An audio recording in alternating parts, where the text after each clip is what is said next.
We are Finvestors, Yashashvi Bhava, through which we simplify your finances. The subject for today is alignment with FI 2026. तो इसमें हम आज देखेंगे कि Q1 FI 26 खत्म होने के बाद अलग अलग सेक्टर्स की कंपनी है और जो कुछ भी अभी सिनेरियो चल रहा है उसके हिसाब से पर्सनल पोर्टफोलियो कैसे हम अलाइन कर रहे हैं, कैसे हम उसको देख रहे हैं और उससे हम क्या संभावनाएं तलाश सकते हैं। तो मैंने कोशिश की है इसमें कि अपने पोर्टफोलियो के साथ मैंने जो किया है वो मैं एक स्लाइड में शो करूंगा। आप चाहें तो उसको वैसे ही अलाइन करके अपने आप के लिए भी खुद के देख सकते हैं। और कुछ कुछ डेटा जो अभी अवेलेबल है मार्केट में, उसके बाद से हम Q&A सेशन में जो कुछ भी कुछ डिस्क्रिप्टिव या कुछ कॉम्प्रिहेंसिव तरीके से जो हम एक्सप्लेन कर सकते हैं वो करेंगे। तो इससे पहले कि मैं आगे बढ़ूं, मैं आपको बता दूं कि मैं सेबी रजिस्टर्ड नहीं हूं और इस एनालिसिस के दौरान मेरे द्वारा या किसी पार्टिसिपेंट के द्वारा किसी भी स्टॉक का नाम लिया जा रहा है वो केवल आप कह सकते हैं पर्सनल पर्पस के लिए हो सकता है और सब्जेक्ट को और अच्छे से एक्सप्लेन करने के लिए हो सकता है। वो किसी भी तरह से कोई भी बाई और सेल रिकमेंडेशन नहीं होगा। स्लाइड में आगे जो भी शो होगा उसमें मैं कहीं इन्वेस्टेड हो सकता हूँ, कहीं नहीं हो सकता हूँ, उसमें मेरे पर्सनल कुछ बायसनेस हो सकते हैं। और इसको कोई भी किसी तरह से कोई बाई और सेल रिकमेंडेशन नहीं है। जो भी स्टडी है वो केवल मेरे सोच की तरह से उस पर बेस्ड है। मैं इस स्लाइड शो के दौरान कोई भी हिंट नहीं कर रहा हूं कि आप कुछ खरीदे या बेचे। आप अपनी तरफ से अपना ड्यू डिलिजेंस करें और अपने फाइनेंशियल एडवाइजर से जरूर संपर्क करें। तो सीधे डायरेक्ट वहीं आते हैं पोर्टफोलियो पोजीशनिंग। तो आप अभी जो सामने देख रहे हैं ये सारे मेरी खुद की होल्डिंग्स है और इस होल्डिंग्स के लिए मैं खुद जिम्मेवार हूँ। ये किसी भी तरह से आपको कोई बाई और सेल रिकमेंडेशन नहीं है। अ, इसमें जो मैंने डेटा जो कंपाइल किया है वो ऐसे किया है कि आपके सामने CMPs लिखी हुई है, that is current market price, market capitalization लिखा हुआ है, करेंट प्राइस टू अर्निंग लिखा हुआ है, EV एबिटा लिखा हुआ है, आखिरी क्वार्टर का सेल्स ग्रोथ कितना था और आखिरी क्वार्टर का प्रॉफिट ग्रोथ कितना था, ऑपरेटिंग मार्जिन क्या चल रहा है, प्राइस टू बुक रेशियो क्या है, प्राइस टू सेल्स रेशियो क्या है, सेल्स क्या है उनका आखिरी क्वार्टर का, मतलब TTM सेल्स की बात है यहाँ पे, ROE एंड ROC के नंबर्स क्या है, ये परसेंटेज में होते हैं, डेट कितना उन कंपनी पे है, प्रोमोटर होल्डिंग उस कंपनी में कितनी है, और रेवेन्यू ग्रोथ एक्सपेक्टेड जो FY 26 में उनके कॉन्फ्रेंस कॉल को देखते हुए जो समझ में आ रही है कितनी हो सकती है। और फिर उसके आगे जो है ट्रेलिंग 12 मंथ का पैट लिखा हुआ है जो कि अवेलेबल डेटा है। और फिर एक्सपेक्टेड पैट FY 26 का जो कि अभी 9 महीने बचे हुए हैं, 3 क्वार्टर्स के रिजल्ट बचे हुए हैं, तो एक्सपेक्टेड पैट जो भी अवेलेबल डेटा है, कॉन्फ्रेंस कॉल हो या मैनेजमेंट इंटरव्यू हो या कोई और भी मीडियम हो, उसके थ्रू क्या निकल के आ सकता है। और एक्सपेक्टेड पैड ग्रोथ मैंने सबका नहीं निकाला है, सीधा पोर्टफोलियो का एक्सपेक्टेड पैड ग्रोथ अगले 9 मंथ्स में मैं क्या देख रहा हूँ वो मैंने कोशिश की है। तो मैं सीधे बात करता हूँ एवरेज पे, क्योंकि हमें टीम का स्कोर देखना है। इंडिविजुअल प्लेयर्स के स्कोर बहुत ही एक्सीलेंट, मॉडरेट, स्लो बहुत हो सकते हैं, बट अगर हम एक टीम की बात करें तो ये केवल FY 26 के नंबर है। आपको इस कंपनीज को वैल्यू करने के लिए आपके पास अगर FY 27 में क्या हो सकता है इसकी क्लैरिटी हो तो ये आपके लिए और भी अच्छा हो सकता है कि आप उसको कैसे वैल्यू करेंगे। बट फिलहाल FY 27 का रास्ता FY 26 से होके ही जाता है।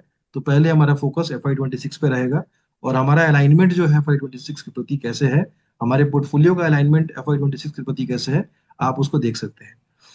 तो अगर मैं एवरेज देखूं तो 6460 ये मार्केट कैप आता है एवरेज, यानी जो भी कंपनी मैं पर्सनल लेवल पे होल्ड करता हूँ उसके हाईएस्ट और लोवेस्ट मार्केट कैप और सबको कम्युलेट करके मिला के जो एवरेज मार्केट कैप है दैट इज 6460।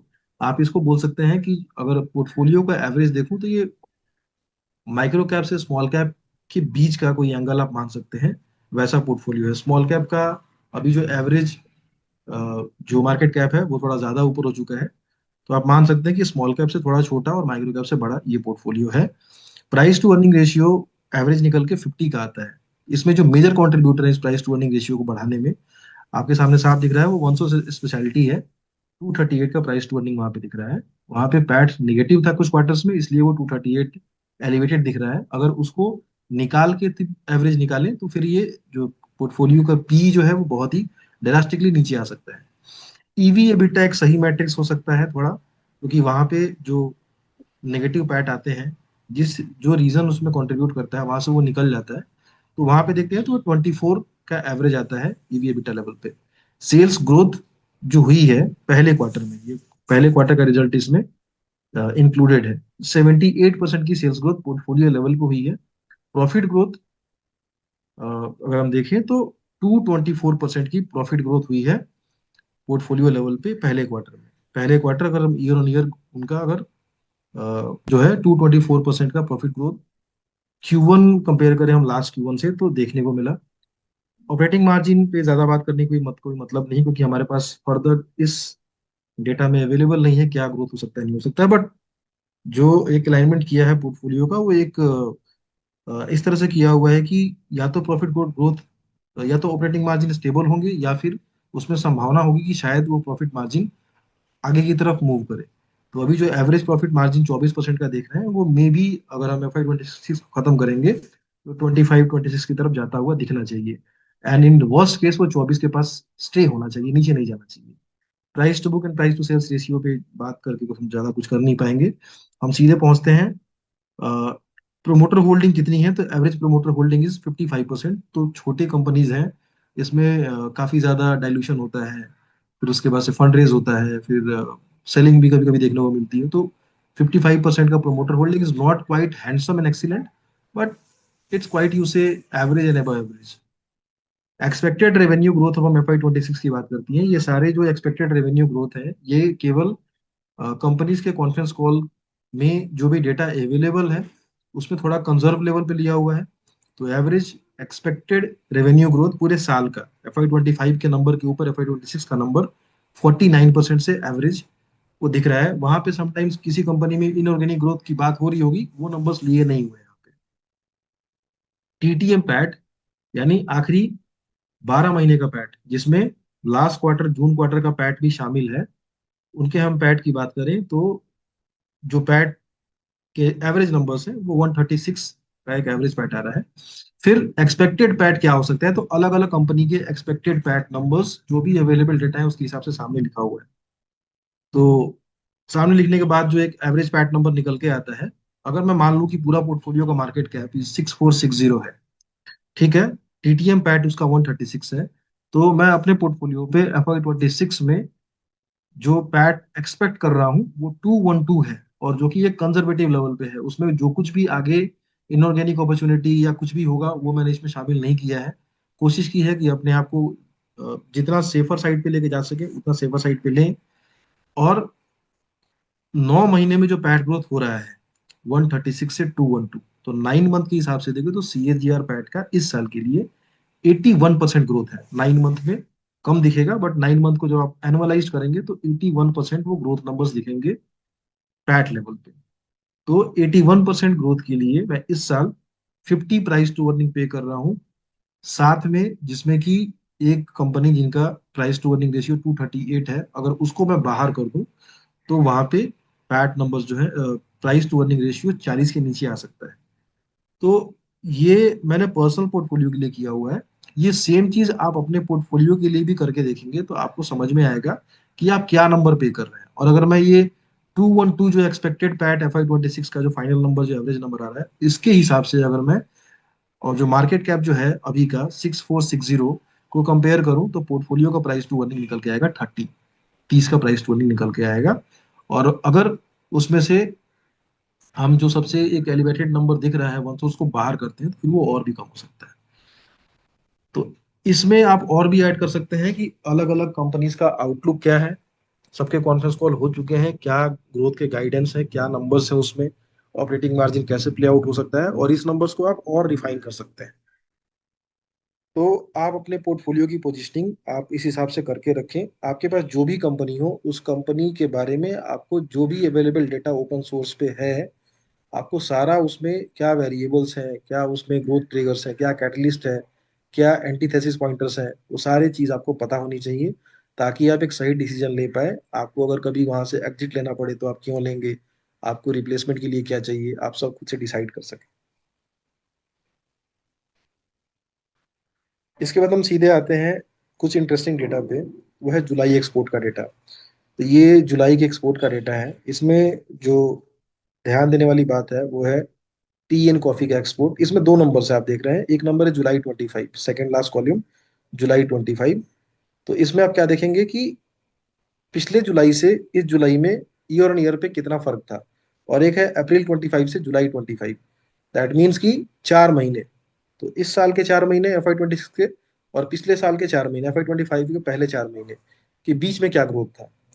ठीक है, तो इसमें हम क्या देख रहे हैं कि टी कॉफी में काफी ग्रोथ है। हालांकि ये कमोडिटी है, कॉफी के प्राइसेस काफी करेक्ट हुए हैं, तो कॉफी कंपनियों को की संभावना है कि उनको काफी आगे जाके ग्रोथ दिख सकती है। जो एक और जो सेगमेंट है जहाँ पे हमारा काफी बड़ा एक्सपोर्ट होता है टी कॉफी में, जो आप अगर एब्सोल्यूट नंबर देखेंगे तो वो आप ये भी देख रहे हैं कि वो 3 डिजिट्स में है। बट अगर थोड़ा मेजर की तरफ हम जाएंगे तो that is ceramic product and glassware, James and jewellery, drug and pharmaceuticals. तो यहाँ पे आप इस मंथ में खासकर डबल डिजिट ग्रोथ देख रहे हैं। जेम्स एंड ज्वेलरी में 29% के आसपास का ईयर ऑन ईयर एक जंप है।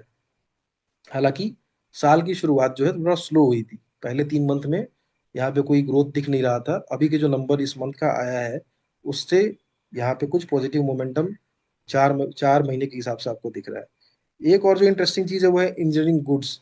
तो इंजीनियरिंग गुड्स का क्लोज टू 14% एक्सपोर्ट बढ़ा है ईयर ऑन ईयर मंथ के हिसाब से। इलेक्ट्रॉनिक गुड्स की बात करें तो ये हमेशा एक आउटलायर है। लगभग 34% ईयर ऑन ईयर वहाँ पे जंप है। और 4 महीने से 4 महीने को कंपेयर करें तो यहाँ पे क्लोज टू 44% का जंप है। अब ये क्यों इतना जंप अचानक से जुलाई के मंथ में दिखा सबको, ये हम देखते हैं। एक jute manufacturing including floor covering है, ये टेक्सटाइल वाले पार्ट में भी आ सकता है। यहाँ भी ठीक ठाक ग्रोथ आपको देखने को मिल रहा है। और ईयर ऑन ईयर बेसिस पे अगर हम टोटल एक्सपोर्ट की बात करें तो 7.29% ईयर ऑन ईयर जंप है एक्सपोर्ट में। जिसमें से जो कंट्रीब्यूटर है मेजर वो यहाँ सामने मार्क्ड है। अब ये क्यों मिला देखने को, और कहाँ कहाँ देखने को मिला, आप देखें यहाँ पे कि जो कहाँ पे हमने एक्सपोर्ट बढ़ाया है। तो डेस्टिनेशन क्या दिख रहा है आपको, यूएस 20% एक्सपोर्ट जंप है। यूएई में 11.69, यूके 7.81, चाइना 27% एंड बांग्लादेश 22%। तो यूएस को ऊपर इसलिए रखा हुआ है क्योंकि वहाँ पे एब्सोल्यूट नंबर्स ज़्यादा हो सकते हैं। तो 20% का जंप होना, और वो भी जुलाई के महीने में। और जो जंप को जो सिग्निफाइज कर रहे हैं वो है electronics, chemicals, drugs and pharma, readymade garments, engineering goods, James and jewelleries. ये अलग अलग जुलाई के ग्रोथ नंबर्स लिखे हुए हैं। इसमें आउटलायर इलेक्ट्रॉनिक्स है एंड जेम्स एंड ज्वेलरीज है, जो कि जुलाई के मंथ में एक बम्प अप देखने को मिला। रीजन क्या था इसका, प्रोबेबल रीजन आप देख सकते हैं यहाँ पे। E-way bill hit record high in July on robust demand. तो ये ईवे बिल क्या होता है कि कितने सप्लाई आप कर रहे हैं तो उससे बिलिंग होती है। तो ईवे बिल का एक वेबसाइट भी है, पेड है आई थिंक, वहां से वो डाटा एक्सट्रैक्ट भी कर सकते हैं। बट इसमें आप अगर देखें तो आपको सामने दिख रहा है यहाँ पे data from goods and service tax network, GSTN, which process GST returns, showed e-way bill generation rose nearly 26% year on year and 10.4% from June, marking one of the strongest monthly increase in recent memories. Since e-way bill represent the physical movement of goods within Bharat, a large increase in July, which is usually a monsoon month having slower movement of goods, could be due to pickup in rural demand. एक तो है कि rural demand pickup हुआ है इस monsoon में, तो उसका एक रीजन हो सकता है कि अचानक से आपको दिखा ईवे बिल में 26% का जंप। दूसरा एक रीजन हो सकता है, आप पहले देखें यहाँ पे 25% रेसिप्रोकल टैरिफ की जो बात थी, जो अभी इस 7 अगस्त से इफेक्टिव हो गई, और फिर 27 अगस्त से एडिशनल 25% की जो और ज्यादा टैरिफ की बात हो रही है। तो जो जो कस्टमर्स हैं वो होल्ड करने लगते हैं, क्योंकि इफेक्टिव रेट जो भी चल रहा है जुलाई, ये जुलाई के का डेटा है, जुलाई का डेटा है। तो टैरिफ जो शुरू हुआ है वो 7 अगस्त से शुरू हुआ है। तो जुलाई मंथ में चूंकि टैरिफ उस समय इफेक्टिव नहीं था, 10% वाला फ्लैट टैरिफ इफेक्टिव था। तो जो सप्लायर्स हैं उनको ऑर्डर्स बम्प अप मिले होंगे कि इससे पहले कि ये लागू हो हमें सामान हमारा जो है दे दो, या एडिशनल भी दे दो, ताकि अपना उस रेट पे बेच के काम चलाएं और अपना स्टॉक अपना बनाए। तो ये एक रीजन हो सकता है। दूसरा रीजन इसमें दिखाया जा रहा है कि जीएसटी, जो मानसून हुआ है, जो मानसून बहुत अच्छा जा रहा है। ट्रैक्टर्स के नंबर्स हमने अच्छे देखे, और भी बहुत सारे फर्टिलाइजर्स के नंबर अच्छे दिखे, तो वहां से भी रूरल डिमांड पिकअप हो सकती है। ये दो रीजन इसमें कंट्रीब्यूट किए होंगे, ऐसा माना जा रहा है। इसके बाद से अगर हम देखें तो जो पीएमआई के नंबर आते हैं, तो HSBC PMI index has climbed to a 16-month high due to faster increase in new orders, output and stock of purchases। Stock of purchases किस लिए होगा? मे बी वही यूएस एक्सपोर्ट वाली बात हो सकती है इसमें, बट वो बहुत बड़ा कंट्रीब्यूटर तो नहीं होगा, क्योंकि हमारा पूरे जीडीपी का कुछ 2.5% है, और उसमें भी 1.5% ही अफेक्टेड है एक्सपोर्ट को लेकर। अभी आपके लेफ्ट, आपके जो राइट की तरफ जो दिख रहा है, ये अगस्त का पीएमआई डेटा है। अगस्त का पीएमआई डेटा सर्विस का डेटा है, सर्विस पीएमआई। और इसके नीचे जो आपको दिख रहा है, ये है मैन्युफैक्चरिंग पीएमआई। तो यहाँ बात तो हो रही थी जुलाई के पीएमआई डेटा की, अभी अगस्त का पीएमआई डेटा भी अपडेट हो गया है। तो अगस्त का पीएमआई डेटा जो है वो जुलाई से भी ज्यादा बेटर है। 65 से ऊपर का अगस्त में पीएमआई रिकॉर्ड किया गया सर्विस में, जो कि ये डेटा आपके सामने 2 साल का दिख रहा है। पिछले 3 साल का डेटा मैंने जो देखा, वो हाईएस्ट पीएमआई था सर्विस में। और मैन्युफैक्चरिंग में भी 59 से ऊपर का, 60 के आसपास का पीएमआई रिकॉर्ड किया गया मैन्युफैक्चरिंग में, जो कि पिछले 3 साल में हाईएस्ट पीएमआई है, दोनों तरफ, सर्विस की तरफ भी मैन्युफैक्चरिंग की तरफ भी। अगस्त का भी सेम है। तो अगर हम ये ईवे बिल की बात को अगर हम देखें कि जुलाई में काफी होर्डिंग हुई होगी, परचेजेस अचानक से एक्सपोर्टर्स जो है उन्होंने, इंपोर्टर्स जो है यूएस इंपोर्टर्स उन्होंने बढ़ा दिए होंगे, तो अगस्त में भी क्या ऐसा हुआ होगा?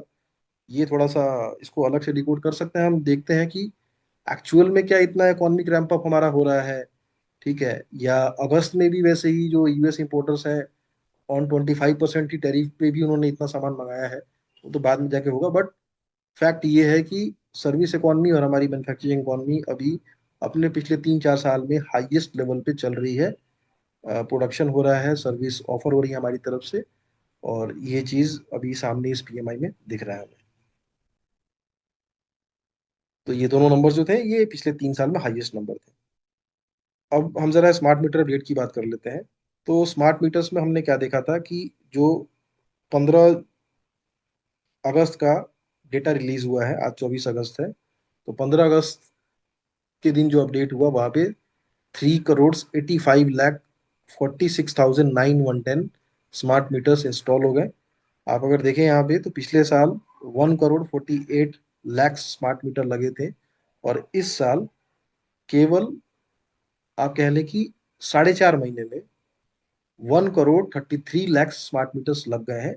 मे बी अगला 15 दिन, जो अभी 15 दिन और बीतेंगे, 30 या 31 अगस्त को डेटा जो रिलीज होगा, उसमें हमें ऐसा दिखेगा कि जितना हमने स्मार्ट मीटर पिछले साल लगाया था, 1,48,00,000, हमने उतने स्मार्ट मीटर्स इस साल केवल 5 महीने में लगा दिया। ये नंबर जो 1.33 करोड़ दिख रहा है आपको राइट साइड में, वो 1.48 को सरपास करने में बहुत टाइम अब नहीं लगाएगा। और Q2 भी जो है स्मार्ट मीटर इंस्टॉलेशन में काफी अच्छा चल रहा है।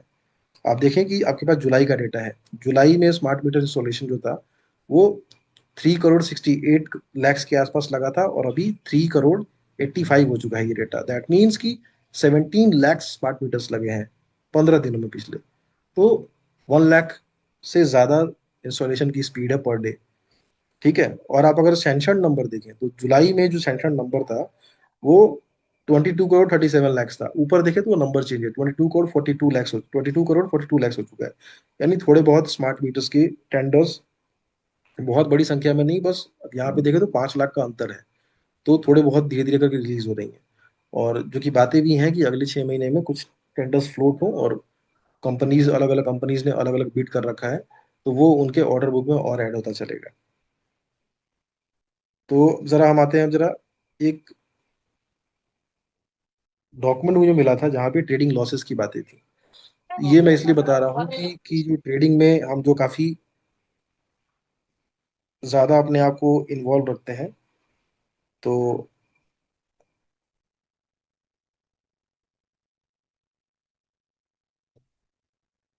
FY 22 में जो पर पर्सन ट्रेडिंग लॉस हुआ करता था, वो 95,000 के आसपास का था। अभी FY 25 में वो ट्रेडिंग लॉस 1,10,000 के आसपास एवरेज हो चुका है। और अगर हम परसेंटेज की बात करें, तो पहले 90% लोग लॉस करते थे, अभी वो 91%, मतलब स्टेबल नंबर्स ही है, 91% के आसपास लोग अभी भी लॉस कर रहे हैं। जो गेन करते हैं वो कौन गेन कर रहे हैं, नीचे लिखा हुआ है कि जो एफपीआईज हैं और जो इंस्टीट्यूशंस हैं, यही इन्होंने ही गेन किया है। और इसमें से भी 95% जो गेनर है ना, उन्होंने एल्गो ट्रेडिंग की है, एल्गो ट्रेडिंग की है। और आप और हम जो जो ऐसे ही फोन से ट्रेडिंग करके सोचते हैं हम कर लेंगे, तो जो गेन कर भी रहे हैं उसमें भी 95% एल्गो वाले हैं, मतलब मशीन बेस्ड ट्रेडिंग है वो।